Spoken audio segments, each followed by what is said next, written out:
Hello, everyone, and welcome to the Lizard Brains podcast. I'm your host, DJ Allison Drini, and I'm joined by my co-host, Tom McGorman. Tom, how are we doing? I don't know what to do with my hands. I'm just leaving them here. Because you can see me now. Well, we're still going to cater to the audio audience because I feel like that's going to be a majority of the people, at least for now. But this will be our first time we're doing a video recording of it. And we have a live audience watching it in Discord at the moment.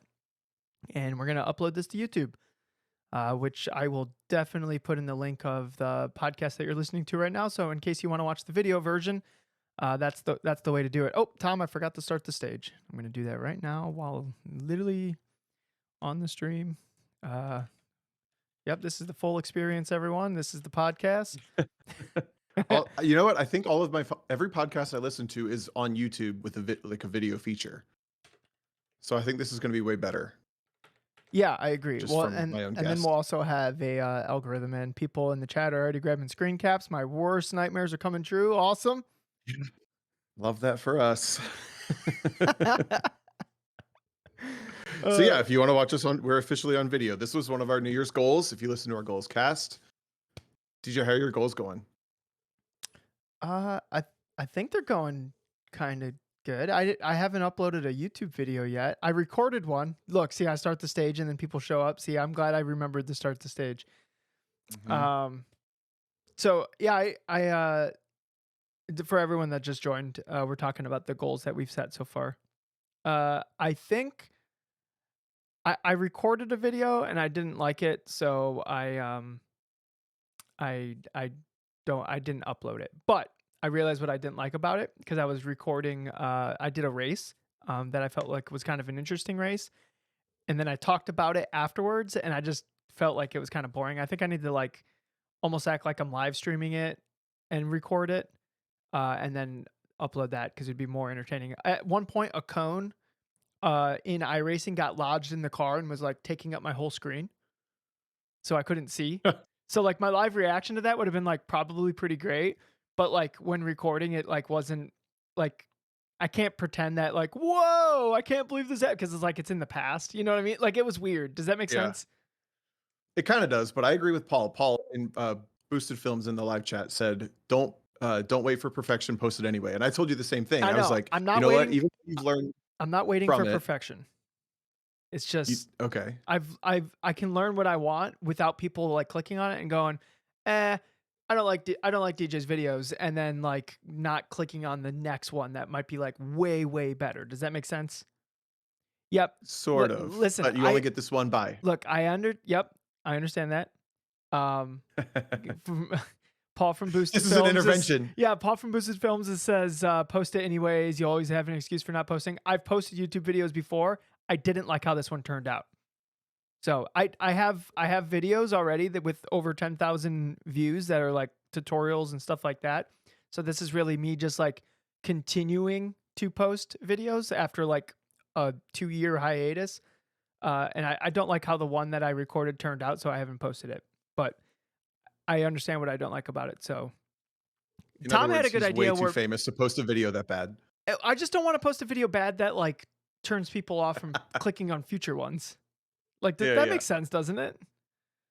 It does. I follow you, but you still only get one buy. I'm going to check in next week. Okay. Thank you. I appreciate it. Isn't that the point? Yeah, it is the point. That is the point of making your goals out in the world. So Tom O'Gorman can give you shit on them. That's exactly why. Not only just Tom O'Gorman, but the rest of your audience. No pressure. Phil in the chat says, my most viewed video is me drilling into my windshield washer fluid reservoir. 34K. Wow, people like pain. That's my takeaway on that. God. That's also something to be said for like the more effort you put in, the more likely you are to be disappointed that you didn't get the reviews or like the viewership that you wanted. Yeah. Like, Phil, did you think you were going to even post that video when you filmed it? Probably not. I don't know. But then it's got 34,000 views versus like the one you take all day on and all week on editing and you've curated and you've played it out in your head and everything. 1,000, 2,000. I bet I bet the Phil just posted that to literally just like send to his buddies and didn't expect the Right. algorithm to grab it at all. Yep. Yep. I bet that's exactly what happened. But Uh, that's good that you're still trying to make them. I That's good. That's I good. I find it fun with people posting their most viewed videos because sometimes people have like videos with like over 100,000 uh views and it just like kind of blows up. Like I think my That'd most be viewed video on my channel is I have a thumbnail that says like get in here for the setups and it's like the iRacing like setup screen and the yeah. letters like block all the like settings. So then they click on it, but it's like right when a specific car came out. And so it's completely irrelevant now. And people are still like watching that video like religiously. And I'm like, oh guys, that car has changed so much that that is not a like I almost want to take it down just to like so people aren't trying that. You know what I mean? Yeah. Yeah. Nah. Let them figure it out. Well, No, but that would be actually that'd be a fun little like viewer only video or video only episode. It's like watching ours and our friends' most viewed videos or something. yeah, and be like, It'd be kind of fun. why? Like Yeah. I don't even know what mine is. Randy has one that has 300 and what is that? 388,000 views and how to drive a Subaru in the snow. It's probably just him doing donuts. Randy I love that confirm or deny. Yup. all of those Subaru people. I feel like those Subaru views are easy though, aren't they? Dang, my most popular is only 13,000. You guys should have a podcast in here, all you people with all these views. Yeah, what the heck? You guys know how to go viral. You guys are like Mr. Beast in hiding over here. Yeah, what the hell? Oh, I I bet did Dewey post a has a video this banger. week. Did you? Yeah, because I had my goal was also a video per event. I went to an event, I got 3 videos. So I posted my first one. That's going to keep at least 3 weeks of routine. And by then, I hopefully will have some in car of Daytona in the TCR car. And then beyond that, who knows? I don't even know what my next event is. Uh, This is weird being on camera and people knowing when I'm like distracted by stuff. yeah, it's fine. Do you? It's when I'm in a like a Teams call and I always join with no video, but then for whatever reason, like in my I work at Hawk Performance, nobody uses video, right? But every time we're in a call with like a customer or whatever, they always have video on. I don't know why people use video so much. So I will join a call just like fingers crossed, like, come on, please no video. Cause a lot of times I'll just be like doing stuff in the background, like during the call. But when you're on video, I actually have to like pay attention. And like, cause Yeah. if I like look away and I'm just like typing and like stone face, like, "Ugh," then nothing, Work face. yeah, that's my work face.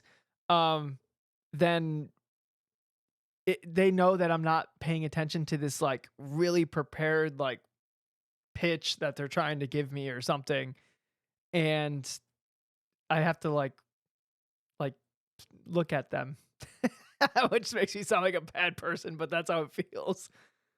I feel like it wouldn't take that much education to make a video, like take a still picture of you right now as you sit and then have it blink every once in a while and like shift weight every once in a while. That you could just have it sit there and everyone would think you're paying attention. So our webcams, Tom, we got Elgato face cams. They can use an NVIDIA feature where it will have your eyes looking at the camera even if you're not. It will like AI generate eyes Ooh, I that don't look like at the that. camera. It actually looks pretty convincing. You don't like it? Okay. It Well, gets a I'm little downloading weird. that feature right now, but I don't know that I like the idea of it. Like, you know, the like the creepy houses where the eyes follow you no matter where you are. Yep. That's what it It is. sounds like the inverse of that, like the Black Mirror version of that. Ugh. It gets a little creeped out sometimes like if you like turn your head or like something like the eyes will like Is it just like yeah, it just that's what I'm picturing? It's just staring into my soul all the time. yep, exactly. So, Tom, Um, you went and had fun this weekend. I did. I went to barber, which is I've told the story I think 2 years in a row now that the ASM people, a lot of them met each other through sort of starting to go to this barber event and like started to network with each other in that way. Like Zach met Pete, who met introduced Zach to Andy, to like, you know, the whole spider web comes out of essentially this trip to Birmingham every January. And so I drove down from Columbus and hung out for the weekend. and got to drive a couple cars, but it was just nice to like put a helmet on, shake off some like honestly, I don't feel like I got rusty on the track, but I got rusty in like everything from putting on my helmet to getting onto the track. Does that make sense? No, that makes no I know sense. Wait, what does like Tom being rusty at putting on a helmet look like? You put it just the on front no, no backwards. Oh, frick! no from putting on the helmet. So I put the helmet on perfectly. I nailed that part. I But don't then think like this is getting in how the it works. car Hold on, you ever see those videos of like it's an open face helmet and they put it on backwards and it's like sitting like weird, like yeah, it almost looks like it almost works, right? yes. Yeah, yeah. Somebody Uh, post that in the chat, um, please. so I had, but like just getting in the car was a little clunky, like fumbling with belts. I had the one belt twisted like 4 times the first time I got Oh, in, like getting and it then on like your just Hans trusting my device? mirrors and yeah, it's just stupid stuff like that. That if I was like fumbling with that next week at 2 days from now at Oh, Daytona for the yeah, first that would time, look bad.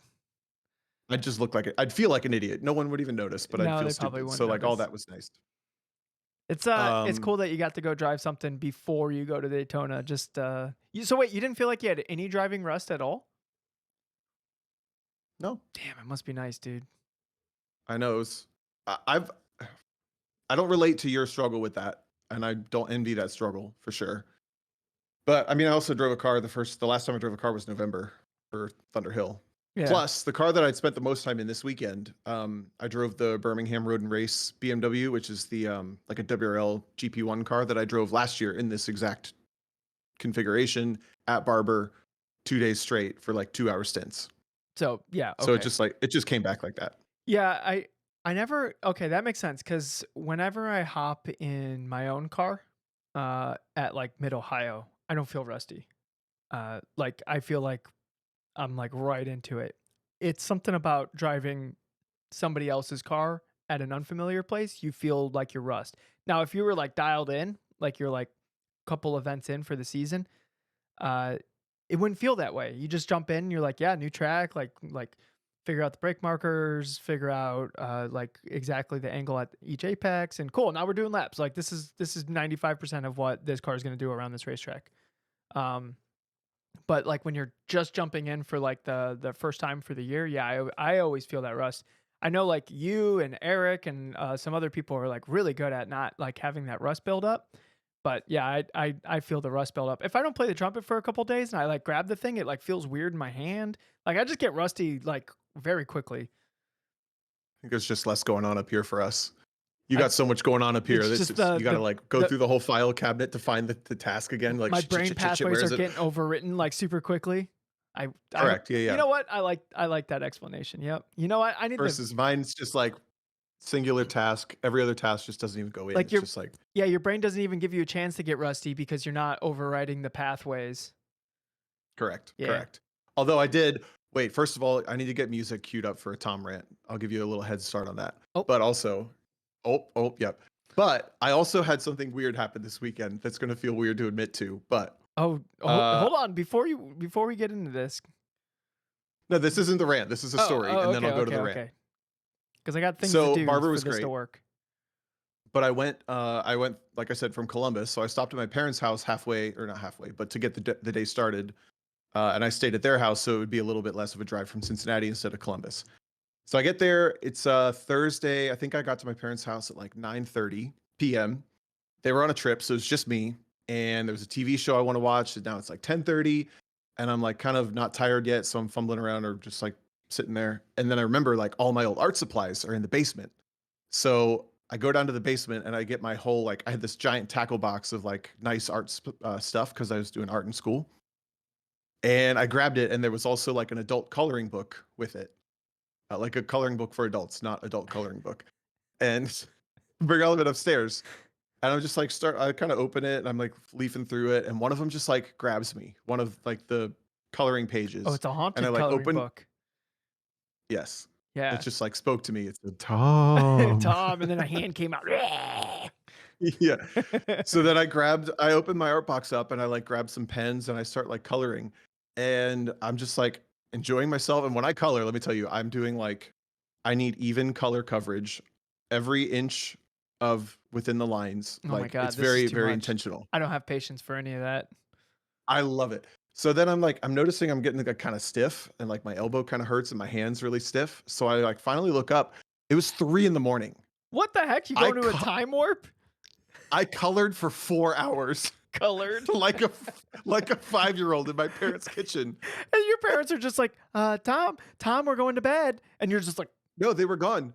oh, they were gone. Okay. You were by yourself Yeah. at least. All right. I thought you just like lost track of time. You know what? You know the moment where I realized that I wasn't going to have a young, able body all the time is Christine got me a Lego set for Christmas. And I was like, Huh? oh yeah, it was like one of the complicated ones, like a Technic, and it was like, a couple hundred pieces or whatever.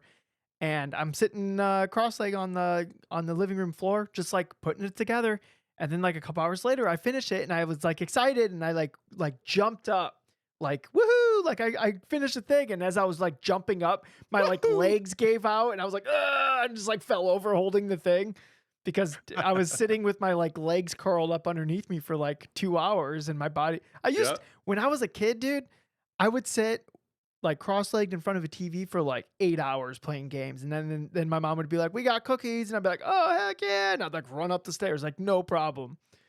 Not anymore, man. Can't Nope. do it. Yeah, this knuckle for some reason, my like middle finger knuckle, this one, like still hurts for some reason. Sorry. But yeah, I could not believe that I like time warped. It was so nice. I just like disappeared mentally into it was one of the first times I can remember that was not in a car recently, that I was not thinking about anything. I was just like doing something fun. Not that I'm going to call that my new hobby, because I'm not going to admit on a podcast that coloring is my hobby, but I mean, it did sort of. It could be. It's along the lines of art Can we becoming see? maybe a Can we see an potential new hobby. example? Yeah, look, Christine says coloring is a valid hobby. Well, If she I said, did that. Christine's never wrong, dude. Does it count as like a workout? Because I felt like horrible after. It's not. Did you get any cardio during it? No, but I was trying. Well, This first is of all, I wonder really how much intense brain coloring. power. Yeah, how much like you know how your brain power like burns calories. I wonder how much brain power I did. I mean, Uh, is it like as much concentration as like driving? it's, no, Oh, it's like okay. this is my coloring arm. I'm like You're like Popeye. lopsided. Just yeah. You look like dang it, I forget which kind of sea like lobster thing it is. Like one has like a giant claw and the other one is like a little baby claw. Oh, fiddler crab. Thanks, I Tom. think Fiddler crab. fiddler crab. Yep. Yep. Dang, that's pretty good. Tom, post a fiddler crab in the chat because it'll show up on the Oh yeah, on yeah. the video. I forgot we can do that now. Yeah, I was hoping that somebody would post that backwards helmet thing in the chat, but nobody did. That's me Yeah, coloring that. Look at that color in Tom over there. with like gimpy one on the other side. If you colored with your left hand, you might not have this problem. I gotta find. I was trying to figure out, like while I'm coloring, I'm trying to figure out like what muscles I can relax to like not have it hurt so much, and I couldn't figure it out. You know how people death grip the wheel, and you're like, just relax your hands. Yeah, I felt like I was relating to their struggle with like not death gripping. I feel like I'm getting to the point where when I'm watching somebody like on sim, so I can't like see their actual hands, but like just watching them drive in sim, I'm like, I think your hands are too tight, and then they go, oh yeah, they are, and it's like because I'll know there's a specific bump on the track, and if I don't see the wheel move like a specific amount, I'm like, oh, they're just like on the wheel, so like the force Yeah. feedback couldn't even like move the wheel at all. So I'll be like, I think your hands are too tight, and then, like it's cool when like you notice that little. That's like super super nerdy to be able to notice a little detail like that. But Yep. for yes, sure. finally, thank you, Miss Jackie posted the helmet on backwards and upside down. Amazing, because at first glance you're like, yep, that's a helmet. Wait, so. So close. Uh-oh. Did you have anything Sorry. else happen for the weekend? Yeah, my Tom rant. I need to do a Tom rant. Oh, you I ready? was so mad about this. Yeah, I'm ready. Hang on. Wait, hang on. Now I'm ready. Okay. Okay, guys, we got to talk about truckers. I Oh, drove south on I-65 I cannot handle when truckers are like in any place other than the right lane where they're supposed to be. And if anyone's a trucker, I'm really sorry, but we got to talk about it. Like, I can't understand how is there the technology for them to be tracked electronically so that people can like not go over their hours and they have to pass all these tests and they have to do this and that and the other, but there's not like a sensor in their truck that like tells their boss when they've been next to a truck for 6 miles and they won't get out of my way. I knew this was where You the know what I'm rant talking was about? going. I knew this is where the rant was going. Because Like, what are we doing? Like, you don't need to pull out in front of. Okay, and I can say this. I'm an educated party on this. I have driven the ASM trucks for a year and a half. Those are big. If you don't have a run on someone to pull out and pass, I don't pull out. Quote me on that.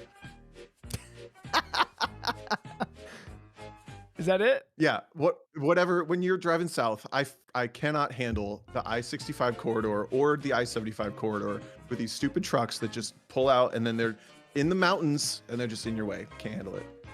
If you know a trucker, put in their PSA. They need to get out of the way. That's Dang. my Tom rant. And it rhymed at the end. It's like Yeah, you're like I'll a rapper over step here. down off my You're step off my soapbox. yep. Because I I knew you were gonna You have any bring that thoughts up. about truckers? No, zero actually. I'm just kidding. Um, I knew that was gonna be your rant because your favorite thing to do is just to put the car in cruise control and like find a way through traffic. And if there's two trucks like next to each other, then Tom's little game that entertains himself is over. Or the worst, 3 trucks. One, Oh, two, was it three. three? Like more than once. Oh my goodness. Yeah. I got stuff to do, man. And I've heard the argument that they're like in their workplace and like we should be respectful of them while they're in their workplace. I don't care. Your workplace is the right lane, the far lane over Now, there. I will say, Tom, a podcast is a popular media choice by truckers. So I guarantee there's some truckers that listen to this, but they might, Perfect. if you're a trucker and you didn't like Tom's rant, or maybe you agree with Tom's rant, make sure you write us in an email, podcast@lizardbrain.life, or leave a message in our Discord and we'll get to it. Yeah. Discord is big with truckers too. Is it? I don't know. It might be. They might be like hanging out with their trucker buds, like with a live stream, like a video. Like we did that during COVID. We'd be hanging out in Honestly, Discord that like wouldn't be every that night. bad. Yeah.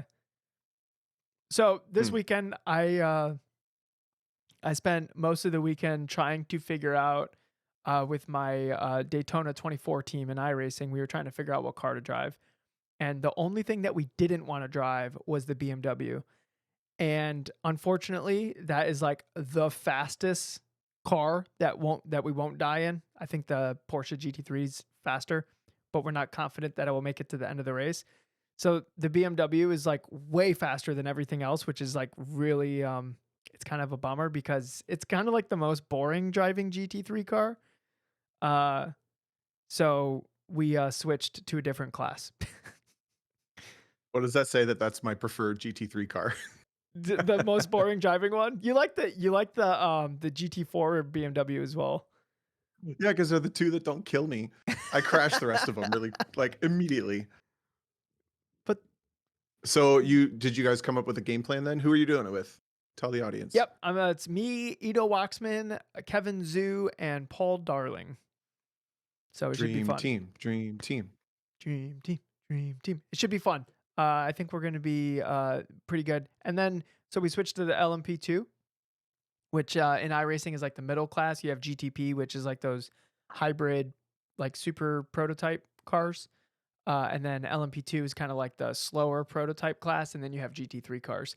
And the LMP2s and the GTPs are like relatively close on pace, but the GTP should be faster, but not necessarily. Like we're going to have to be dealing with slow drivers in a fast car. In LMP2, which is like its own struggle with multi-class driving, but instead of like the GT3s, like those are so much slower than the prototypes that it was going to be kind of like a game of survival. So now instead of being the sheep, we're the wolf. So you better watch out, GT3s. We might kill you and then come over the mic and act like it's your fault. Can't wait. It's going to be amazing. That should be your team name. It's your fault. It's your fault when I hit you. I love that so much. It's your fault. Like literally you just see that team coming up behind you. Like, No, I'm or just getting out of his way. that was your fault. Yeah. Just make it accusatory right away. Yep, yep. I like that. I wish I had an LMP2 car when I was around those trucks. And you like Fast and Furious, so, like, underneath them? No, I'd just ram them, and then I'd tell them it's their fault. That's what you're Oh, talking about, right? yeah, yeah. Oh, what if the team name was, Never at Fault? That's a good endurance team name. It wasn't me. And if they start talking to me, That's I got my soundboard ready with, like, the "It wasn't me." "Da-na-na-na-na." yeah, Yeah, I like yeah. it. Yep, yep, yep, I'm down for this. Tom, we do have to be careful with how good our singing is because if it's too good, it will get demonetized on YouTube. So I shouldn't do like in the break zone into turn one. It wasn't me. Oh my god. In the international hair shoe, We need to make a hair shoe, parody of this. horseshoe. I wish we were Yeah. talented musicians, Tom, because a parody of this would be like hilarious. Oh, we'll just get a hold of T-Pain, bro. Be like, yo, we got an idea for a song. Yeah, you want to follow up Baby Got Brap? Let's make this one. Yeah, it wasn't me. Oh, I love that. All right. Somebody, I know somebody listening to this podcast knows T-Pain. You're like best buds with them. Have them reach out. We got an idea. Yep. He's Definitely. he probably needs a new album after that covers one he He might just be released. listening. What's up, T-Pain? How you doing? What are the chances that he's listening? I wonder who the most famous person listening to the podcast is besides Tom O'Gorman. Well, my first thought was Eric Catil, but he doesn't listen. That is true. So wait. Yeah. Uh, yeah, I wonder who it Uh, is. If you think you're the most famous person that watches the podcast or listens to the email podcast, us. yeah, email us. Can't wait. That's gonna be a really self-righteous email. I can't wait for that one. What if Uh, it's like the most humbly written, but like I think I'm the most famous person. I might be the most famous, but not entirely sure. I only have a It's million Instagram followers. written in the tone of Paul Darling. Yeah, Just the most humble, it actually quiet. actually it might just be Paul Darling, the most famous person who listens to the Yeah, podcast. maybe. So your weekend was mainly dialing in sim racing or Daytona racing? Yep, yep. Tons of laps around Daytona. A very complicated racetrack. Very complicated. It's not. It is honestly it's not even in real life. No. No, I was thinking through it in real life like there's like multiple ways to do turn one that all like basically equal the same time. There's multiple ways to do each turnaround that basically equal the same time. Turn six, there's kind of like a sweet spot for like each car. And then the turn bus 1 stop and is fun. turn 1 and turn 6 are way bumpier in real life They're pretty than bumpy you in can feel it. iRacing. Yeah, but they're way because your body doesn't feel it in iRacing. Yeah, yeah, But yeah. when you're like doing this through the braking zone, you can feel it a little more. You said turn five as well. 6. Six. Oh no, I know. Yeah, Okay, and then was there another one or just turn six? 1 and 6. So coming on and off Oh, the banking, all of that's oh, way bumpier. okay. Yeah, I don't feel the bumps at all in turn one in iRacing. I wonder if they're not even scanned in. But you can feel the bumps in six in iRacing, but not in one. Right. No, it's all in the braking zone. And so I don't know if it's just the car oscillating from bouncing off of the apron, when you Oh, transition down. yeah, yeah, it could be. Maybe I'll pay more attention this year, but Hey, why don't you report back it's on next week's episode, Tom? we'll do. Maybe I'll find somewhere cool to do next week's episode because I got to haul all this stuff with me, right? Are you gonna wait? Is it during I'm the going to be in week? Florida. When do you get back? Hold on, we got to schedule next week's episode during this week's episode. I'm gone for 10 days. So I leave tomorrow Oh, you're on and for I 10 get back days. like the following Saturday or something. Oh crap. So I'll just be recording remote from like a beach somewhere. Nice. Awesome. Yeah. Natural lighting, like a sunset. I'll have to leave. I'll have to take like a half vacation day to make sure Tom shows up on camera from his natural lighting. Yeah. He'll have like a margarita and he's like on a beach towel. No. Dry January. Oh, that's right. Going strong. He'll have a fruity beverage without alcohol in it. A virgin margarita. But it'll still be in a pineapple with an umbrella because, of course. I'm looking up the weather for. Looks like. Oh, you race on Friday, don't you? We race Friday the 26th, I think. At the 26th? Yeah. Uh, But then we're testing on track. We have Friday through Sunday this weekend, and then we have Monday and not Monday, Wednesday and Thursday next week with practice and qualifying as well. Wait, is the Roar It's this like a pretty upcoming big thing. weekend or the next weekend? The Roar is this weekend. So if you're listening this week within a day or two, like I'm at Daytona already. Gotcha. Okay. Wait, so why are you there? Are you just staying for the 24 because it'll be fun? No, the Roar is a test day. It's all testing Oh, that's for right. us. And then yeah. And then the race is on the Friday before the 24, right? The day before the 24th starts, yes. So Yeah. we'll be on track a total of 6 different days. It'll be Friday, Saturday, Sunday during the Roar, and then Wednesday, Thursday, Friday during the actual race week. But they're back to back, so I only have Monday and Tuesday off. Okay, so we're recording Monday and Tuesday next week. We will be recording Monday or Tuesday. Yeah. Yes. Okay. Nice. We got there, Or everyone. I could try to do it from the garage, That'd be cool. like You think car in it'd the be just background. yeah, do you think it'd be distracting for people that are there? Yes. Yeah. Okay, then absolutely we need to do it that way. Are you gonna Distracting for all of us. are you gonna sneak a Lizard Brain podcast sticker on the car? Did we not order any yet? If they get here in time, I ordered them. Okay. That'd be cool. I just hope they get here in time because it's tomorrow Where are you gonna put it? in the middle of the windshield. Like on the Really big. yeah. Really big. This is dangerous, but I sure do love podcasting. Yeah. Thank you. You got the joke. Or you just put it like you Uh, just put it like on the steering wheel, so like everyone that drives the car after you is just like, what is this? or yeah, on the dash maybe if because I got a couple, I could do one on the dash so the in-car video would have it. Yeah, that would be pretty cool. I hope they come. Me too. Fingers crossed. I'm excited. It'll be fun. I'm really excited. Last year, I think I've told the story enough, but last year I only got like 10 laps before the race started, and then I obviously didn't finish or even race in the race, but I was not feeling that hot going into the race. Plus, then I was watching like the cars were so slow because they had the wrong BOP on that car at the time that it didn't really matter. And I was like, all right, whatever. It's just going to be slow. But this year, I feel like with doing the Roar, having 3 extra days in the car before, we'll feel like really confident and going in. Yep, and now they have the transmissions that are BOP'd like more competitively with the rest of the field, and Yeah. yeah. The BOP is the same as last year and an Audi with a sequential 1 last year. Is So, it is the Roar like live streamed at all? I know they do the VP challenge races that weekend, which are like the GT4 single driver and LMP3 single driver sprint race. Oh, is there literally is it literally just testing for the Roar for you? Like there's not even a TCR race? Nope. Oh god, okay. I don't know how any of this works. I'm glad you're here to explain it to me. All right. To sum it up quickly, the WeatherTech series, which does the 24-hour, and the Pilot Challenge series, which is what I'm racing in, we do the 4-hour. The races all happen on the race weekend, which is 2 weeks from now. But there's also a series called the VP Challenge, which is LMP3 GT4 cars, single drivers, no pit stop. It's a sprint race. They race during the Roar while we all test. And then the WeatherTech cars also qualify during the Roar. And then their qualifying order is determined going into the race the following week. But we're the only ones that basically don't have any competition next weekend. Gotcha. Okay. All right. I'm still excited for you. I'm a little less excited.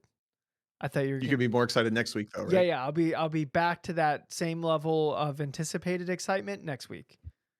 Well, I'm the most excited I could be for you because you race this week In iRacing, yes. in sim racing. Yeah. Yes. It will be And a then really fun next week, time. I'm not excited for you at all. No, yeah, you shouldn't be excited for me next week. I gotta figure out when I'm driving my first actual real car for the year. It should be sooner than later. You should Remember definitely try to last make year it our sooner than goals later. were to like drive at least once each month, like during the winter. That just popped in my head I for whatever don't. reason. It was like I don't remember saying that. it was in an effort to not get rusty. I don't think it worked, at least for me. Okay. Do we want to jump into some questions that we have? Did you have any queued up? Yeah, I have all the ones from Discord. We don't really have a topic today, guys, because we were focused on the video. So, So this is it. um, Yeah. Sorry and or you're welcome. Not sure which. I'm No, but we gonna. have a bunch of questions queued up in Discord, and then we have 2 emails right now. Okay, cool. Tom is the master of communication. Hell yeah. Pinned messages. Here we go. This is from Nick Eigerter in Discord. He asked the Grid Life events we're planning on attending, each of us. This is oh, okay, I got it. Um, I think I'm planning on attending. Okay, hold on. Let me pull up the schedule, and then we'll Looking go at your down the calendar? list. Oh, okay. Yeah, yeah, yeah. I didn't make the calendar yet. My deadline on that is February, so I still got 2 weeks. Okay, looking at the schedule. Oh, hold on. There's pop-ups on Grid Life's website. All right, all events. Okay, are you going to South Carolina, Tom? Probably. I'm probably not. Midwest? Nope. Oh, I'll be there. I can make I can make this easier for me. I can only go to CMP and Pit Race, I believe, and the Gotcha. California events, Thunderhill, Oh, Laguna Tom, we Seca. won't be at the same events, dude. I know. So I'm probably not going Which to ones are you going CMP to? pro- uh, unless something because I'm these are the ones I'm going to for work, which is Midwest, Road America, Circuit Legends, and Laguna. Those are the ones I'm going to for work, and then I plan on driving at Mid Ohio, um, and then yeah, so that Driving what? I might be driving a GLTC car. Still working on the details of that. It's not going to be. Cool. It's probably not going to be a competitive one, but it will be with some fun Canadians. So they're a customer Oh, of Hawk. So and they thought they got all jazzed up and was excited about it, which made me excited about it. So we'll see. I think that'd I be have to cool. help them get a pass because I don't think they realized how hard it was going to be to get passes. Yeah, I guess the wait, you said Mid Ohio? Yep. I mean, there's okay, so yes, they're hard to get when you want to buy them right away. But last year, do you remember how many people were giving them away for free? Not at Mid Ohio though. That was Yes, there was a free Mid Ohio ticket. There were 2 free Lime Rock tickets. there were free Lime Rock tickets and those things were like $800. So Dude, I would never buy a ticket ever again. I'd wait till the last minute just if I saw free tickets because I got by it. I bought my Lime Rock ticket full oh price, and then yeah, there were yeah. free ones throwing around like crazy the And you're week like, what am before I the gonna event. I do? was What am I gonna pissed. do with this ticket? I just wasted $800 basically. Yeah. That's I'm assuming they're gonna have some sort of better system for I don't think they like do. I don't know. exchanging tickets this year Oh, exchanging tickets. because free tickets is a bad look. It is a bad look. It's good for the people participating though. It the problem is I don't know what they do to like fix the people buying up the ticket problem. Because people they put on those gold passes, which is a really good idea for them for Good Mhm. Life. Uh and people will buy them with hopes and ambitions of like making those events. But racing is hard. And making all the events that you plan to for the year, that's I think that's a small percentage of people that like can actually pull that off. So inevitably, you're gonna have like extra passes that you will try to recoup some cost on, right? The problem is when a lot of people, the only way they can make sure that they get an event is to buy those gold passes. And then the appropriate percentage of people who thought they would be able to go to an event 5 months from now can't go to the event. Like I think you're right. Like I think Grid Life has to figure out some kind of thing with that. But like, what do they do? Do they offer the drivers refunds? Because then people buy gold passes like anticipating, okay, well, I'm going to do a gold pass, so I can definitely go to Midwest Festival and those 2 other events I wanted to go to, and then I'll just ask for a refund for those other 2 events. You know what I mean? Like that's not going to work.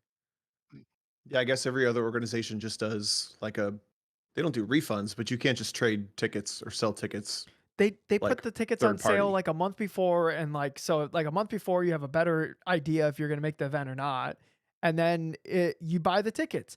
The Grid Life tickets have like such a demand for them that they like sell out like instantly.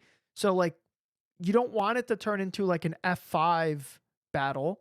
So you make it where like the most serious competitors uh will buy like a season pass essentially.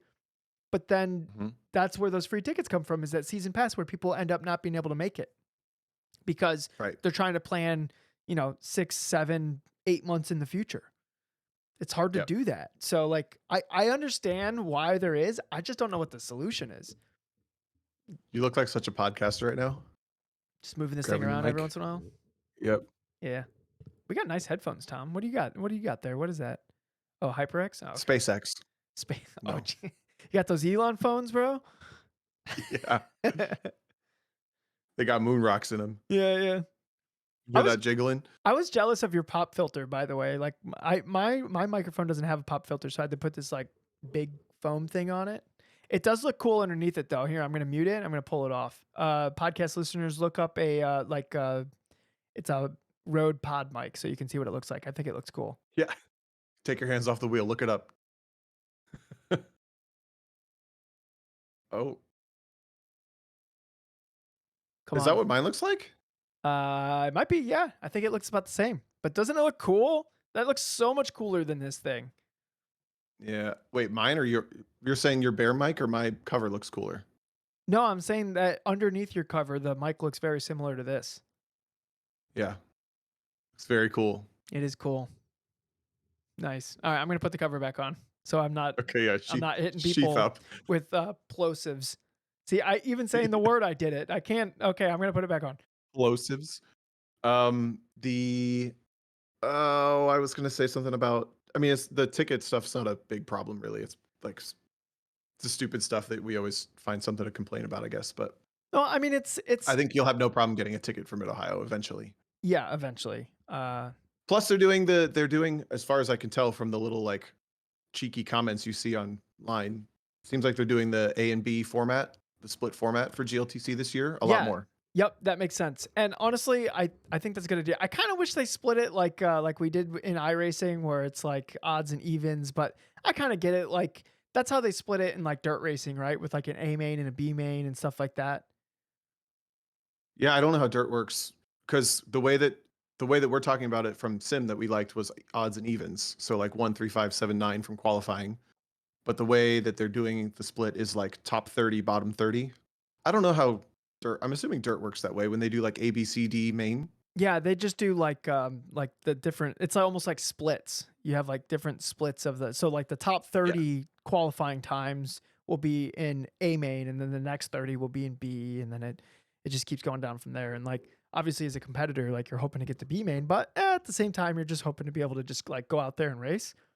And I do think that the split with how Grid Life does it is really in line with like the mantra of what GLTC should be about, which is like just go out there and like race against your buddies.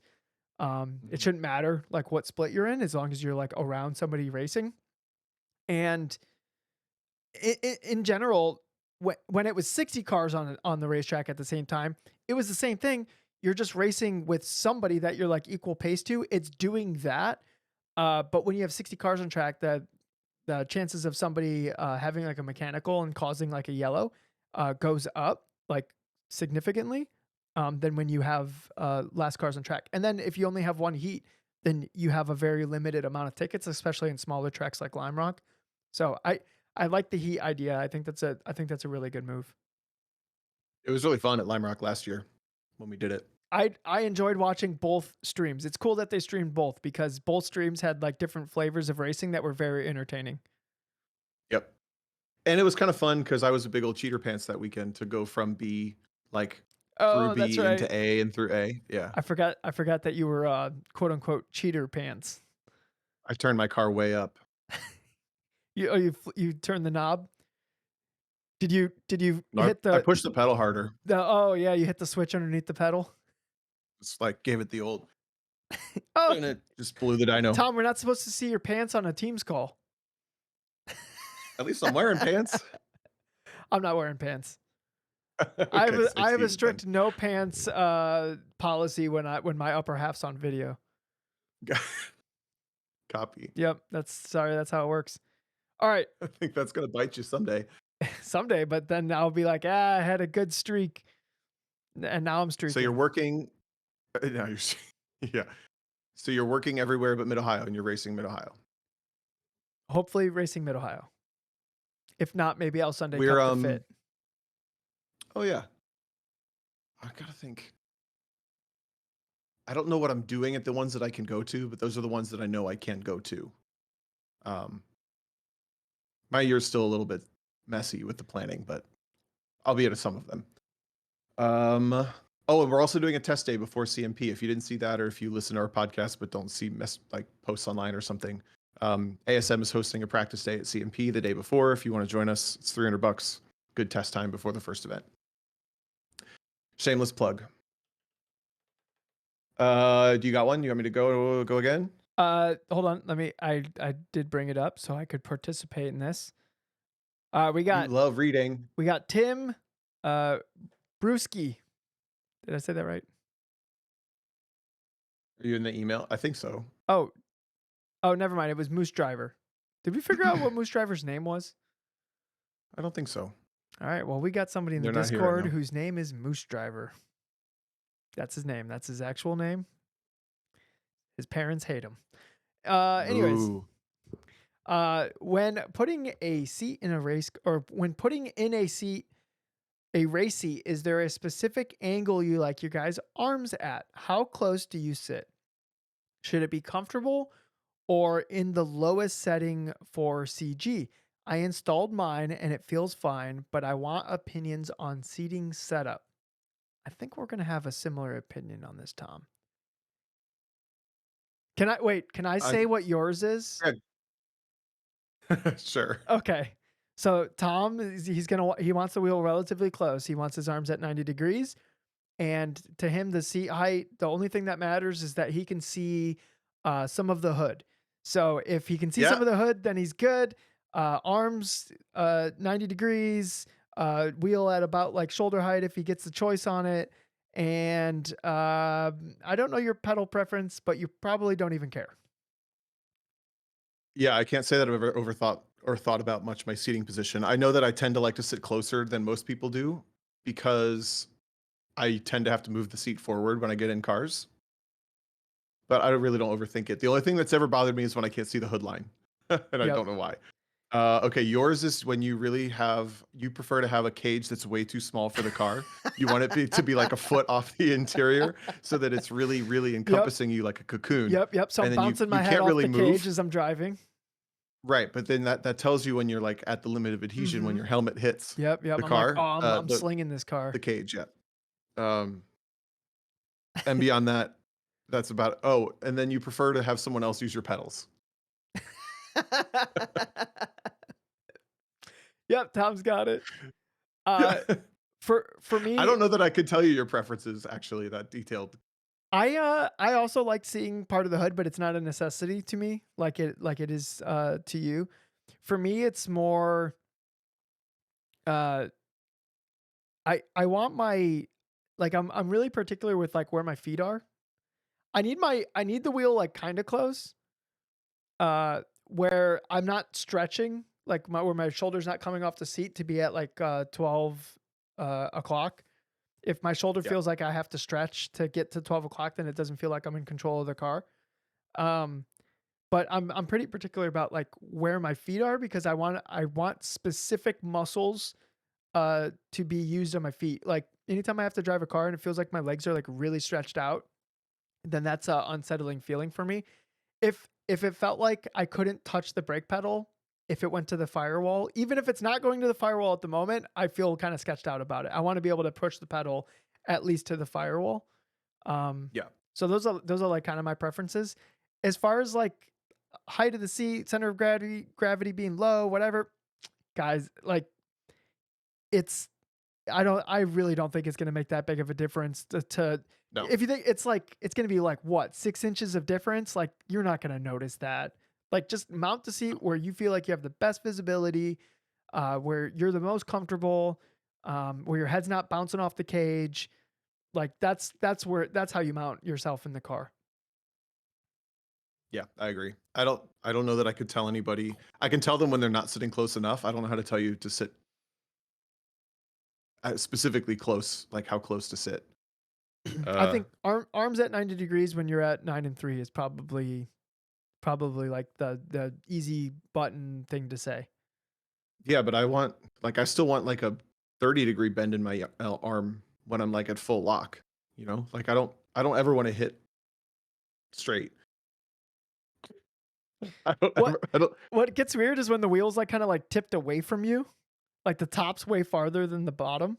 True, true, true. Cause Yeah, then that gets weird. Cause then like you're almost like the bottom, like you're almost like you're like squishing your arms into like your own body when your like hands are at the bottom of the wheel. yeah. You know, when you're I racing would say school that buses. it's not unheard of. Uh, Honestly, I feel like I put every single car, the wheel as low, if it telescopes, as low as possible, and I almost always pull it as close to me as I can. That's just like the factory settings of a dashboard on a car tend to be that I put it as low as possible towards me, and that's where I want it. But I Same. also learned to drive, like if you can see me right now on the thing, I literally learned to drive in a computer chair like this, like straight upright with the pedals on the floor below me, just Yep. like doing this. So I learned in a weird way. Yeah, and then something that Kevin brought up in the chat that I forgot to mention is like I like the seat lean back a little bit, so when I get on the brakes, my butt squishes into the seat rather than like my hips setting into the belts. I'd rather my butt go Yeah. into the seat than my body into the belts. Because when I get smushed into the seat under braking, it just feels like I have more of a sense of what the car's doing. I feel like you can't really tell what the car's doing when you're like when the belts are like holding you opposed to like the seat like catching you. Yeah, I've driven a couple cars where the platform or The what's the bottom. part you sit on? The bottom of the seat, I guess, is like flat. And it does feel strange. It doesn't feel right to be bolt upright with your legs like out. Yeah, and Like then you should be reclined slightly. yeah, and then That when always feels better. yeah, and then when you get on the brakes, like you're even if like you're you don't slide in the seat, like the skin and the butt that you're sitting on is still gonna like move around a little bit. So like if you hit the brakes and like you're like your like body kind of like moves like an inch before like the tension of the skin catches you. Is this grossing you out right now, Tom?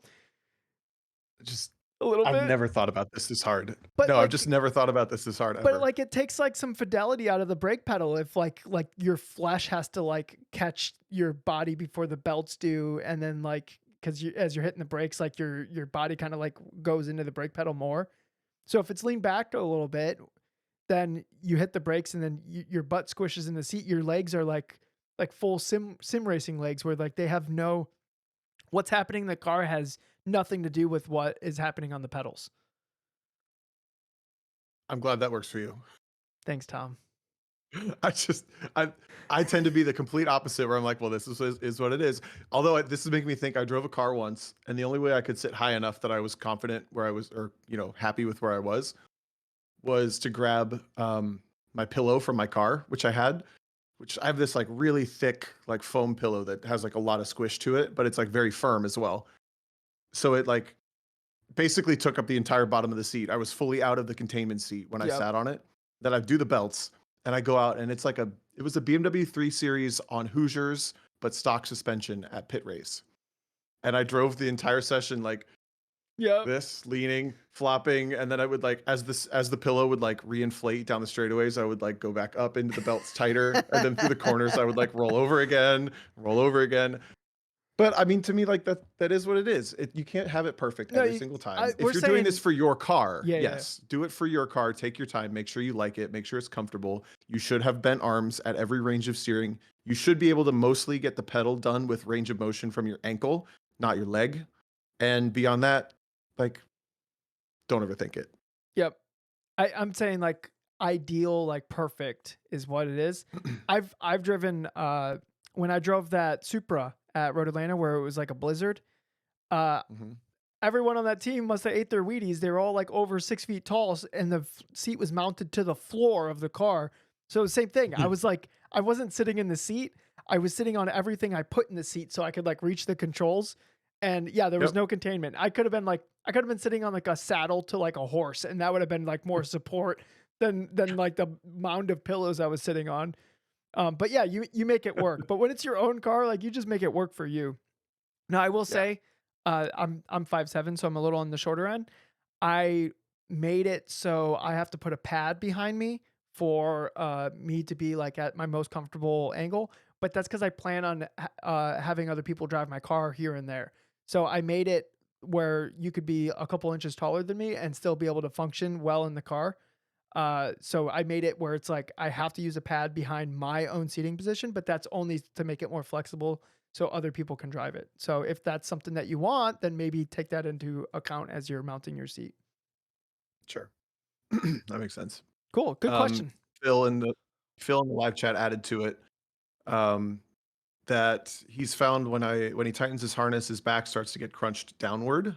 Pretty sure my straps are at the proper angle. Feel my back wrecked after a race weekend. Question: is it normal to feel your back being pulled down or being crunched No, in the car? I I don't have think I understand the question. I have experienced that though. So that's remember when my seat was too straight up, I felt the same thing. When I leaned it back, to me that the seat is higher than where the belts come out of the bar. Like your shoulders are higher than the bar behind you. So when you tighten the belts down, it like pulls you down instead of like pulls you like Yeah, in. So that if you lean the seat back at a wheel extension, that will fix that issue because now instead of it like trying to crunch you, it's just like kind of pulling you back a little bit. I understand now. Okay. Yeah, I agree with that. Okay. All right. Should I? Next. Yep. I read the last one. You want to read the one from Tim? Yeah, well, I just realized we're going in the wrong order because I pinned them in the wrong order. So we're gonna go back to the farthest possible one. Wait, is Carlton here? Can I summon Carlton today? Um, Or should I wait? we should wait for Carlton. I forgot to bring the stuff. Because we got a question for Carlton, but it's spicy. Unless Christine Spicy wants question. wants to bring me the stuff. I forgot where we put it, but maybe Christine remembers. All right, we'll do a different thing then. This is from Dana Bazinski back in December. Do rental go-karts and wheel-to-wheel car racing have different sets of passing etiquette? Yes, they do. Unfortunately. Because in rental go-karting, it doesn't count as a pass if you don't like hit the crap out of them when you're near them, right? I think I've broken somebody's arm in a rental cart before, Tom. So Yeah, I'm kidding. No, I mean, oh, what did I do? No, I'm good. you're back. The rental cart, it's not rental cart, it's genuinely it's karting. I would say karting etiquette is way closer to oval track in my experience, that a little bit of rubbing is like to be expected. And I think it's both because you don't really slow down that much in either discipline. Like there's not, how often do you actually like get on the brakes and hard brake and like Yeah, do a true. corner in a cart? That's a bad go kart track. You kind of like just huck it in and it like grips up through the corner, especially indoor tracks. Outdoor tracks might have some more braking. But in general, it's like what I've seen is it's completely acceptable or common to like set your front bumper on their back bumper and just like roll them into the corner so they run wide and you take the position. I hate that. I don't think that that's racing, but that seemed to be what karting etiquette seems to be, especially indoor karting when it's really like you're just basically probably driving flat out through the whole course. Like if you get a run on somebody and you can, maybe there's a turn you lift at, or there's a turn you like drag the brake real quick. If you have your front bumper on their back bumper when they do it, you just scrub them a little bit wide. In my experience, that's how most people race karts. Anytime I've done like a rental cart place and it's for position, it a little like bumping here and there is kind of expected. Now I'm not talking like you're just like straight like killing the person. Um, the instance where I maybe possibly whoa, why did our camera switch? Oh, because you muted. I was like, "Whoa!" It's capturing that. That was so jarring. I don't I don't know why it's doing that, but I think if oh you well. mute, you like go to the end of the queue because it's like into like it's saying that you're not here or whatever. Got it. Um, but the instance where I maybe hurt somebody is I was an inch off their bumper and there was a corner where you do like a small lift and that right after that section was like the spot to pass them. It was like the one hairpin on the track. And basically you would just kind of like get on their inside where they can't turn in and then they would have to wait to turn in and then like then you completed the pass. And this person, for whatever reason, like hit the brakes going into this like chicane thing. And so I tapped them and then they went flying into the wall and it was just a flat wall. It wasn't like a ricochet. So they just like beamed into the wall and like I was a part of it because I hit them, but like that's kind of like the risk that is being ran in like a rental cart situation because like that the, you kind of have to be a little physical in like those like more confined tracks to like get by. But it's an this isn't like Saturday like oh, we're there with the family. I'm gonna like go rough somebody up the pass. Like everyone on track is like on track with the anticipation that like if somebody's faster than you, they might like give you a little like Tom said, like you just set your bumper on theirs, and then when they go to slow down, you slow down a split second later. There's no collision. It's just a little nudge. It shouldn't make noise essentially. But you Correct. wouldn't There's no collision because you're already collided. Like the yeah, collision you're already happened on the touching the straightaway. cart. Yeah. So when they go to Yeah. hit the brakes, their brakes don't really it kind of slows both of you down and then you have the room in the corner to pass them. The level of precision that requires both of the drivers to be like rather good because then Yeah. that means the person in front that's getting nudged was predictable enough to be that close without it being dangerous. Like right, like it's kind of a little different. But I would never do that to somebody on a racetrack in a car because it's not necessary. There's so many other ways to pass somebody. There's more room. Like you don't have to do that unless we're like in NASCARs, like on a street course, then maybe you would have to do something like that. Like if Yeah. you're I've really only seen it commonly in stock car racing, even on road courses. But I don't know. When I worked at our kart track, I was in charge of the league races and the endurance races. So I would like get up on a ladder that was like 2 stories tall. I could see the whole building, and I would race officiate. But I officiated as if it was like actual racing, so there was like no contact for passing. And I definitely like the karting segment of our customers did not like that a lot. But whatever. I wonder if I could throw on an effect. Oh, I would be so cool if I could give myself a mullet with like some AI stuff and that could be Carlton. That would be amazing. Soon. Ideas. Ideas, yep. I should have left that one. Because there's a question I really want Carlton to answer. Yeah, Carlton will answer that one eventually. I gotta But for find now. I gotta find the thing, yeah. Dana, if what you're asking is if you can hit people at your indoor go-kart track, I think the answer is basically yes. But you didn't hear that from me. But Tom O'Gorman said Yeah. that's funny. All right. The next question we have is from Philip G. Says, "Do car guys in quotes really get embroiled over tires? I think that's just a track guy thing. Car guys just run R triple eights because the tread pattern looks cool." Where is the lie? Wait, Or Nittos? Aren't Nittos really popular with like hard parker car guys? we're Because they gonna make like a drag slick or a yeah, drag DOT tire. we'd have to ask Eric, dude. Eric would know. Uh, if I'll you're text listening to him. this, yeah, maybe go ask Eric. Yeah, Kevin says Nittos. Yeah, yep. People, people in the chat. Yep, NTO1. It's like, yeah. Look, I understand the P1 controversy.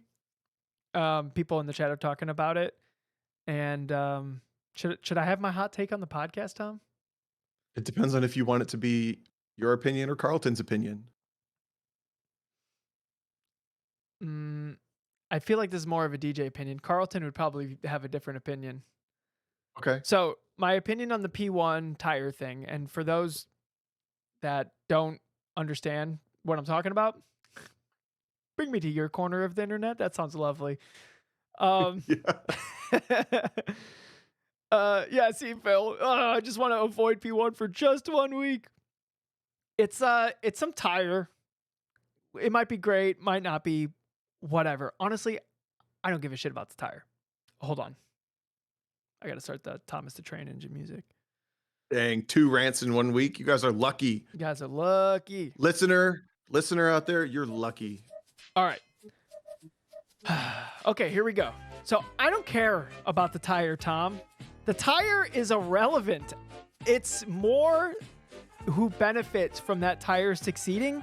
The guy is a known cheater. The guy that's working with the company Vitor or whatever it is to bring in the tire into the country. By supporting that tire, we're supporting a known cheater. He's cheated in autocross, he's cheated in road racing, he's cheated in every single thing he's ever competed in, as far as I know. And as a community, we shouldn't support cheaters in any sense. If they're trying to succeed, they shouldn't succeed based off of anything that we do. Anything that we have to influence their success, we should not be allowing cheaters who have deceived and played unfair against us and ruin our competition. We shouldn't support them in any possible manner at all. End of story. That's it. If somebody else wants to import the tire, cool, P1s, but it can't support a cheater. I feel like if you cheat and deceive the community and you haven't repented for it at all, then it's in my opinion that the community shouldn't support you at all. That's where I stand on it. I also think it's a massive problem that it's basically only fast for one session for like 2 laps. That's also and I haven't seen credible data from anybody to prove me otherwise. Yeah. And if you want to cite data, I've seen it and I don't think it's credible. Because like, where's the data coming from? Yeah. I can't think of somebody specific, but the people that I trust who have reviewed it, I don't think it's good economically for anybody for a tire that can't last Yeah. for a while. And I think I don't know what the rules are for the SCCA and tires and the people. I'm sure I'm going to get a message about like, oh, the tires, they fit the rules. It's like, well, maybe the rules should be updated so tires that are only good for 1 lap aren't the need to have. If this whatever tire, it doesn't have to even be this one, and we don't even have to be talking about somebody that's a known cheater to be importing tires. If the tire's only good for 1 lap and then you have to like throw on a new set, that's terrible for competition. That now it's just a battle of like who can logistically handle that, whether it's money or like having enough sets of wheels and then a way to bring it. Yeah, like Phil said, pay to win. I don't know about you guys, but I don't want to participate in a pay to win series. But that might be Tom's dying. Sorry, I forgot I can't mute.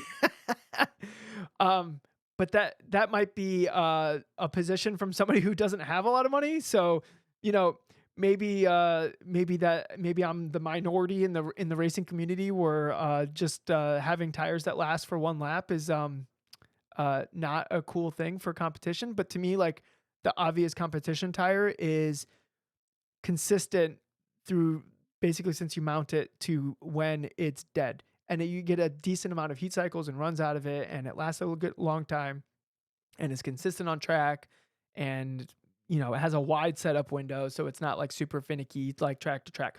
To me, that's like the ideal competition tire. So if there's a sanctioning body like trying to basically pick what tires people are running on, then like let's pick the tires that are good for competition, because that's what the sanctioning body is doing. It's encouraging competition. That's my take on it. I don't know where the rules sit with what ecosystem that creates. Yeah, I don't understand. It's essentially a 200 treadwear tire that's like what NTHSA rated. Is that what it is? No, DOT. Who rates the tire treadwear? I think the manufacturers do based on like it's not very. Did I just mix up? I don't know. I would have just mixed up transportation and the video game rating system, but I don't know what I just ESRB. said. Didn't I say NHTSB? Yeah. I don't know what I'm trying to say. Tom Atkins in the chat says it's a self-certification from the tire manufacturer. So that means it's kind of all made up and the points don't matter. It's not completely made up. I know that there's more to it than that, but it's also, I completely lost my point because I laughed at myself, but it's a combination of,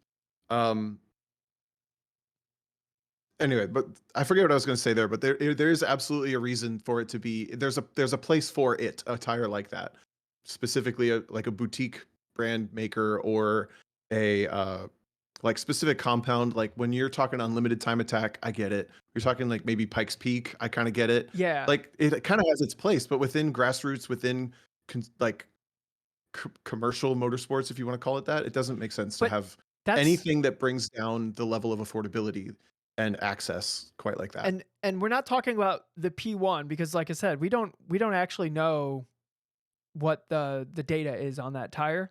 We're talking about any tire where it looks like it's fastest like brand new and then falls off. Like that was my problem with Hoosiers in GLTC was that it seemed Yeah. like you had to show up with a new set every weekend if you wanted like the best shot at like your best placement. And like that's super expensive. And I mean, Hoosiers are fun to drive on and they do mask a lot of the car setup issues and stuff like that. If Hoosier came out with a tire that wasn't as fast like brand new and it was just like more like it could even be a slower Hoosier, right? And it was just like the same for way more heat cycles, to me that would be a way better tire even if it was slower. That would be a way better tire for competition. Yep. So, that's my hot takes.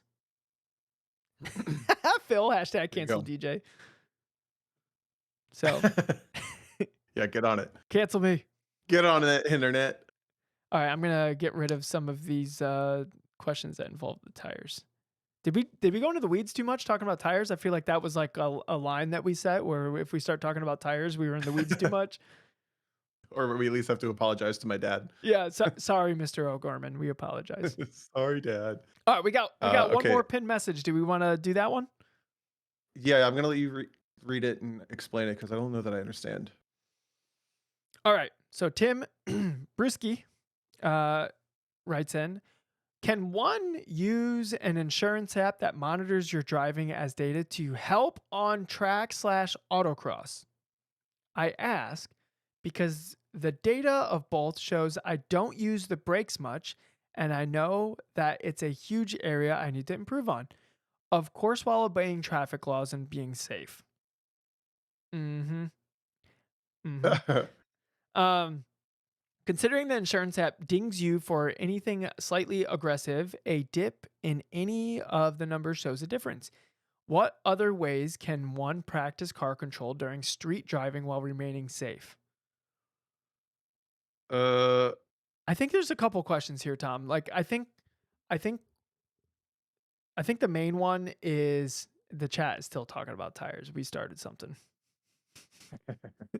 um at least it's captured for all time on a video this week. We picked a good week for it. yeah.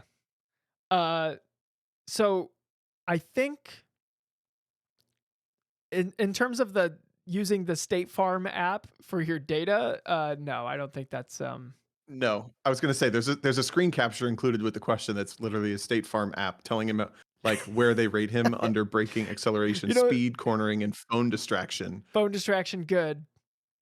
I like Which how I it's like this. cornering needs improvement. Yeah, so, which probably means it thinks you're turning too fast, right? I'm gonna copy the image and throw it in here so people will see it, and then in the video people can see it too. But yeah, I feel like it's that actually kind of funny. an insurance app has to be rating like cornering under too much G forces as a bad thing, not a good thing. Right. So like But if can you imagine I've always thought that these apps would be cool, but then I realized that like I'd probably I'd probably score very poorly because like what like it's like Tim here, assuming this is his screenshot, he got a 92. He scored a 92. I'm assuming out of 100 on braking, which according to this app is very good. What makes good braking to State Farm? no, definitely not what we would call it at all. Yeah, like Tim, were you in ABS right to the stoplight? Did you have a Is good there like a release so thing you in the didn't have a car? bounce back? You They have you like a ru- transponder in the car with this? I think so. Yeah, you like hook something up to the Bluetooth and then you have the app and it like logs your driving. No, thank you. That's a hard pass for me. So if you like have like Um, aggressive yeah, so Phil says I drove my wife's car and it dinged me for cornering too fast. okay. So here, back to my rant. We can use this technology for actual good. We can put this in trucks And when trucks are next to each other for more than a mile, they can get a score, like points off their score. It will say, uh, making Tom angry. It will be its own category, and they will have rated poorly or needs improvement. Correct. Yeah, Needs improvement. needs improvement on the Although side by side trucking. needs improvement is still like a passing score in public school, so we need to go a little lower than that for truckers because they're just failing. I guess Kidding. I yeah, I don't you can't use this to get better at driving in the sense of that like we are and most of our audience is interested in, right? Like it's not like it cares No, it's not like it cares how much you maximize the traction circle. no, It definitely probably not. that's probably why Tim needs improvement on his quartering. They're like, you're using way too much of the full traction circle. We need you to brake more in a straight line and turn like hand over hand. Shuffle steer, sir. How dare Or you even 9 and better, 3? wait, you can see this, right? You do the reach in and pull down, Oh no, that's the like the worst strong one. arm. That's the worst The one. soccer mom, they reach No, up underneath and then pull down. that's the worst one. Also, um, that wheel is barely in camera. I know, but you can still see what I was doing. Tom, The when you do the outro, are you gonna zoom in? maybe, maybe. Okay. Um, there, we've kind of talked about the second part of this question before, where like ways you can practice things on the street. I don't think there's a safe way to practice car control on the street unless there's snow on the ground and then you go to a parking lot or something. Rip some Um, e-brakes. yeah, I like you should never be practicing car control on the street. But I think you can practice momentum maintenance and reading traffic and all that stuff. I was even thinking about that on my trip, obviously this weekend when I was like raging about truckers and stuff.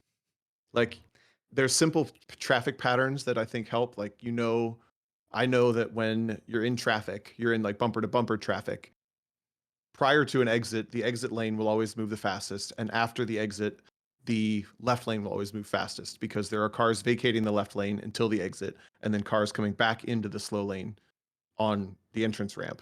So if you see a bunch of traffic, you always go to the right lane until the exit, and then when you pass the exit, move all the way to the left as quickly as you can. You're always going to save the most time in traffic jams. It's just like simple traffic patterns.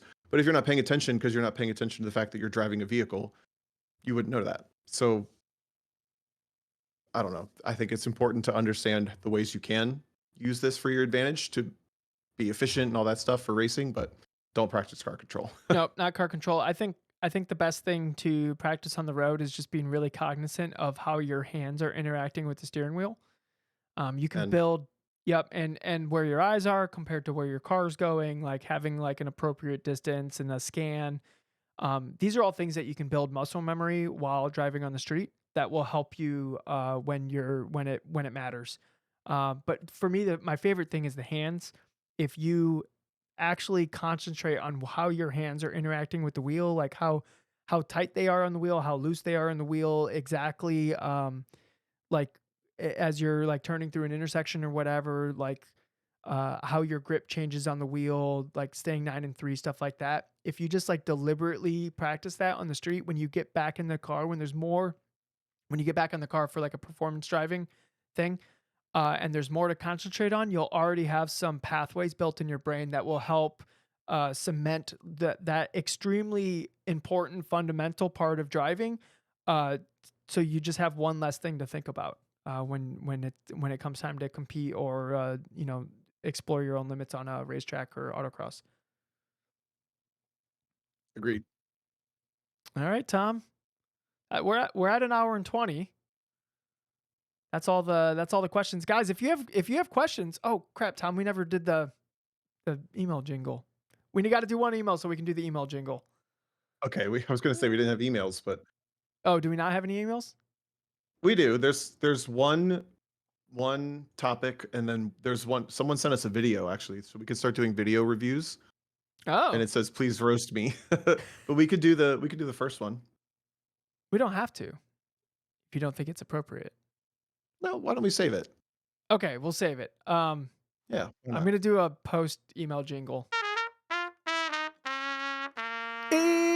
Emails in the past. Oh yeah. And that was I emails. wish I had a macro where it was like emails I wish the zoom button was a For our audio little. listeners, we are playing with our cameras We're now. we're zooming in and out with the cameras. Yep. So, all right. I think that's about the show. Tom, you're going to be having a lot of fun this weekend. Yeah, I'm excited, but I'm still I don't know. I don't remember if I said this before, but like last year it just felt like a good did I say like last year it just felt like exciting to be there. Mm-hmm. And this year I feel like I really want to do I want to show my stuff this year. Yeah. Make sense? I think the thing for you, like, it's just gonna be important to just you're just gonna have whatever cards you're dealt, like you just try to maximize whatever that is. And all Yep. all you can do is your best, and you can't do better than your best. And that takes a lot of pressure off of you. Just like all I can do is my best. Whatever my Totally. best is at this point in time, that's all I can do.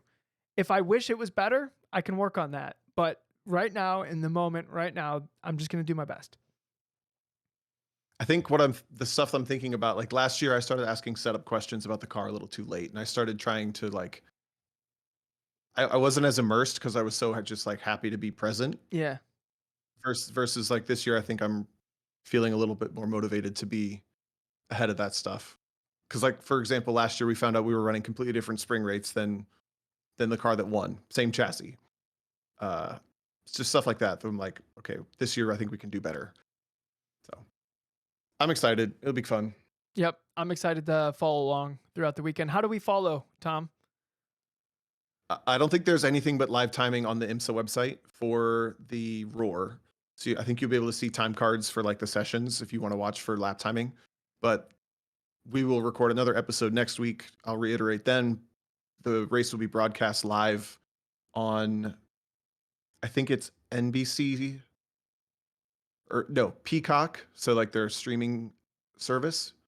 What is the car number? Phil asked a What do they good call it? question. Do you know the car number Yeah, I yet? think it's car number, I think it's 15. Um, car number 15, Rockwell Autosport is the team name, so you should see that. But it's like the Peacock app. But I think you can also, I don't remember if you can use IMSA TV with a VPN to watch it. That's what I was trying to think about. Um, But either way, it'll be on Friday. I yeah, think I'm it's not sure. Friday from like 1 to 5. It's a 4-hour race. I mean, look, we can spend $10 on Peacock and then cancel it immediately afterwards, right? Oh, yeah. You just need somebody to get a free trial, live stream it, Maybe in the do a little watch podcast party. Discord. I don't know. We could watch it. Are they gonna That'd be be? cool. Are they gonna Yeah. be? Well, Okay. If it works, so I've tried to stream stuff in Discord before, like a Formula One race or whatever, and sometimes these the Flash players or whatever the web page that's streaming the thing, it will know that you're capturing the screen and it will go black. I don't know how they know yeah. that, but I could see some like IMSA or Peacock like having something like that. Hmm. Okay, Phil knows his way around. We might have a watch party in the Discord, and Yeah.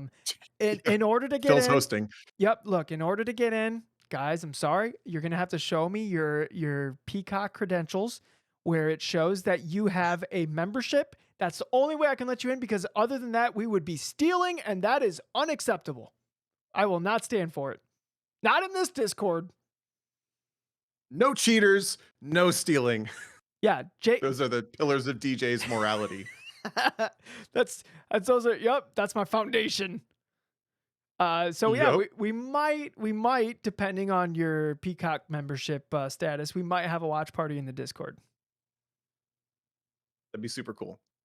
Honestly, it's super fun. I haven't raced in a place that people can watch you race in like a little while. It's so cool to race in a place that people can watch That is cool. and like interact with it live. Like GLTC is so cool for that. IMSA, so cool. I Yeah, love it's it. I the that was my favorite thing about GLTC is you would do the race, you would then be doing like car hands with everyone after the race, like talking about your race and whatever. And then you would finally get to your phone and there's a bunch of messages and stuff about like people talking about the race to you, and you get to like interact with them. And then but by the time that like gets a little bit boring, or like you've caught up on all the messages, you're like, oh crap, I should get the car ready. And then you're getting it ready and then you like go do it again. Like that was like probably Mhm. like the most fun part of that for sure. So Definitely. we're trying to have a watch party next Friday. Um not not this upcoming Friday, but the one after. Uh Yeah, that'll be fun. And you can follow Tom on his Instagram, Tomo Racing, right? Yeah, I'll be posting a lot. Yep. What are you up So to this weekend? I'm going to be doing the 24 hours of Daytona on iRacing, and I'm pretty sure I'll live stream it. I don't know where I'm going to live stream it yet, though. So Cool. I'll post a link in the Discord of when we're live streaming, so you can see all of the team shenanigans and hopefully us surviving for the 24 hours with a clean race car and potentially a good placement. But the goal will be to have as much fun as possible. So, And everyone's coming to your house to all drive with two different sets of controls, dude, right? I wish I was trying to before you knew the final details on you actually driving a real race car this weekend. I was trying to convince you and Eric to come to my house so we could do the 24 like in the same room. It'd Someday, be so dude. fun. Someday. Or maybe some other race. That just reminded me in 20, Tom, I think it was 2020. What? go ahead. And then In 2020, I used to go down to Austin, Texas, like for at least a month, and I would kind of live with the Hollises. Well, in 2020, I brought my sim rig with me. So I had my sim rig fully loaded up in the back of my SUV. I drove to Texas. I lived there for like a month and a half. But it was during the Bathurst 12 hour on iRacing. And I did the Bathurst 12 hour during my time that I was living in the Hollis's house, like in their back room on my own sim rig that I had brought with me. And Kenton was in town for something. He was working a job at Coda. So he like came over and like watched me do a stint at Bathurst, and we were joking that he should get in. So he tried to like drive my sim rig. At the time it was still that old steering wheel and yep, everything. yep. And he was like, no, there's no way. There's no way. I'm not gonna do that. Jumping on somebody else's rig is so tough. Yeah. Dude, I remember. But All I right. felt like Go ahead. Go ahead. I'm sorry. I'm getting all I just said excited. it felt weird to sit like 14 hours away from home in my own sim rig doing a serious iRace. Yeah. Kenton, I remember this is the moment where I realized this was this might have been 2020 or 2019. We were doing the 24 hour. I forgot who my team was. But Kenton jumped into the Discord. Kenton's a IMSA driver. He drives GT4 and GT3. And he used to Tom and him used to co-drive on the Audi team. What team was that? Eurosport or This car, that car? Euro parts. Euro parts. Do you know Kenton has a Rolex? Yeah, from LMP3, LMP Prototype something. Challenge. Prototype Challenge. That's what it is. Yeah. Yeah. So Tom and Kenton used to drive together. I actually met Kenton separately than how Tom met Kenton. I met him at an autocross event. Kenton just happened to be there, and I remember I was all excited because he was in my class, and I went, "Oh, I get to compete against a Rolex winning IMSA driver. Oh, let's go!" I was like all like psyched up and ready for it. I forget what year that was. 2018 Match Toy. If you want to look up the results. Hey, what's up? And then look up 2019. Yep, and then look at 2019. Poor Kenton. Anyways, so Kenton jumped into our Discord and he's like, "Oh, what you guys doing?" We're like, "Oh, the 24 hour." He's like, "Oh, no shit." And he's like, and I was like, "You want to do a stint?" And he goes, "Yeah, sure. What car are you guys driving?" And then we tell him, and then he's like, "You want to throw me the setup?" So then I like sent him the setup, and he did laps for like 15 minutes. And then he's like, "All right, I'm ready whenever the next stint is." And it's like, "Well, it's like now." Like, and we just talked about it. And he's like, "Yeah, I'm ready." Maybe did like 5 laps or whatever. And then he jumped in the car for an hour, set the team's fastest laps like over and over and over and over and over again. And then and then he parked the car, not a scratch on it, and went, "Yeah, thanks guys, that was fun, but I gotta run." And then like took off, and it was like, that's so cool. Like we just had like this Rolex winner like just pop into our Discord and like do a stint for our team. Because I like threw him my account credentials so he could like drive the car. Because that's how it works in iRacing. That is cool. But it made me realize because like at that point in my driving and my racing, I think it was 18 actually. Now that I'm thinking about it, it was before I was racing for real. It made me realize I'm like I couldn't have done that. I couldn't have like just done a couple laps and then, or at least even had the confidence to be like, yeah, I'll be fine. I'm not going to ruin these guys' night. You know what I mean? Like, because I fully anticipated I would say, "Hey, you want to do a stint?" And like, because like it would be like, "Whoa, that's a lot of pressure to not like ruin your guys' race."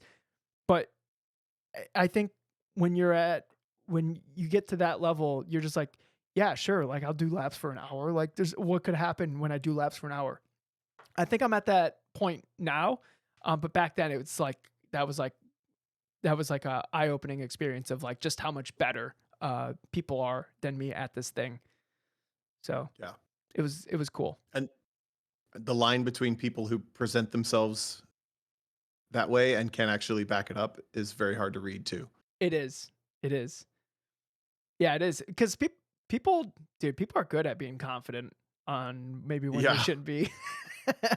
But here's the Yeah. thing. Here's the thing: is like it's hard to know.